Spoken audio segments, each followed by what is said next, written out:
ফ্রিজে ছিল কয়েক পিস চিকেন। ঝোল বানাতে গেলে সবার তো হবে না, তাই এভাবে বানিয়ে নিলাম। দিলাম সামান্য তেল, কোচানো রসুন, কোচানো পেঁয়াজ। একটু নাড়াচাড়া করে পেঁয়াজ আর রসুনটা ভেজে নিলাম।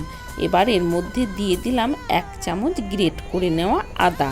আদাটা দিয়েও একটু নাড়াচাড়া করে ভেজে নিলাম। ওই কয়েক টুকরো চিকেনটা ছোট ছোট পিস করে কেটে তারপর মিক্সির মধ্যে দিয়ে একটু ঘুরিয়ে নিলাম।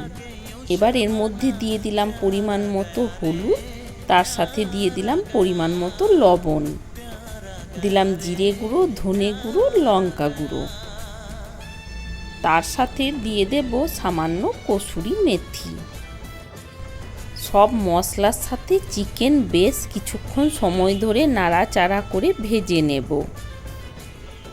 বেশ কিছুক্ষণ সময় ধরে নাড়াচাড়া করে ভেজে নামিয়ে নিলাম।